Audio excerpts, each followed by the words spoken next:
செவி நுகர் கனிகள்ங்கிற கம்பனுடைய வார்த்தை, அது என்னுடைய வார்த்தையில, கம்பனுடைய மிக அருமையான அமரத்துவம் வாய்ந்த ஒரு வரி. அவர் கதைகளுக்கும் நாடகங்களுக்கும் கவிதைகளுக்கும் காவியங்களுக்கும் பொதுவாக சொன்ன சொற்றொடர் செவி நுகர் கனிகள். இதுல ஒரு சின்ன விஷயம் என்னன்னு கேட்டா, நமக்கு கண்டு கேட்டு உண்டு உயிர்த்து உற்று அறியும் ஐம்புலனும்னு வள்ளுவர் சொல்லுவார் இல்லையா? அதாவது கண், செவி, வாய், கண், மூக்கு, தொடுதல் என்று இந்த 5 பொறிகள் 5 புலன்கள். இப்ப நம்ம வாயாலதான் எதையும் நாம் அருந்துகிறோம், நுகர்கிறோம். மூக்கு வாசனைக்கு, கண்ணு பாக்கிறதுக்கு, காது கேட்கறதுக்கு, இப்படி ஒரு கரெக்டா ஒரு கிளாசிஃபை பண்ணி வச்சிருக்கோம். ஆனா இது சாதாரண ஜனங்களுக்கு மட்டும்தான் பொருந்தும். கவிஞர்களுக்கு இதெல்லாம் கிடையாது.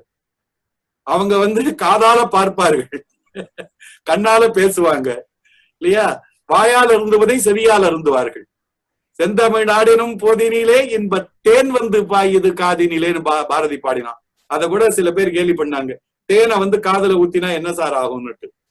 கவிஞர்களுடைய மனப்போக்கு புரியாதவர்களுடைய பேச்சு அது. அந்த வரிக்கு, தேன் பாயுது காதினிலே என்ற பாரதியாருடைய வரிக்கு நாம் மூலமாக திருவள்ளுவரிடம் தான் போக வேண்டும். செவி கைப்ப சொற்பொருக்கும் வேந்தன்பார். செவி கசக்குமாறு, செவி எங்கேயாவது கசக்குமான்னு கேட்கலாமா? செவி கைப்ப சொற்பொருக்கும் வேந்தன், செவியிற் சுவையுணரா வாயுணர்வின் மாக்கள் இல்லையா? அதே மாதிரி செவிக்கு உணவு இல்லாத போது, செவிக்கு உணவு உண்டு, செவிக்கு சுவை அறியும் ஒரு நுட்பம் உண்டு, செவியில் கசப்பு உண்டு, இனிப்பு உண்டு. இதையெல்லாம் கவிஞர்கள் தான் சொல்ல முடியும். சாதாரண ஜனங்களுக்கு இதெல்லாம் ஏதோ ஒரு மாயாஜாலம் போல் இருக்கும். ரொம்ப ஒரு அருமையான ஒரு சொற்றொடரை பாரதியின் முதல் மாணாக்கனாகிய பாவேந்தர் பாரதிதாசன் பயன்படுத்துகிறார். புரட்சி கவி என்ற அந்த ஒரு நாடகத்தை எழுதியதால் தான் அவருக்கு புரட்சி கவி என்ற பட்டமே கிடைத்தது.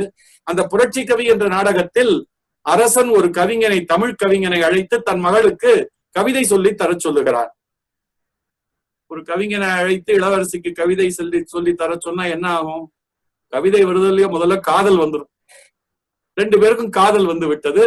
இதை தெரிந்தவுடன் 2 பேருக்கும் மரண தண்டனை கொடுக்கிறான். அதெல்லாம் கதை வேற. அந்த இடத்துல அந்த கவிஞன் பேசுற மாதிரி ஒரு 4 வரி, தன் மகளுக்கு என்னை அழைத்து கவிதை சொல்லி தர சொன்னார், அவ்வாறு தருங்கால் அந்த பொன்மகளும் என்னை காதல் எந்திரத்தால் புலன் மாற்றி போட்டு விட்டாள், ஒப்பி விட்டேன்.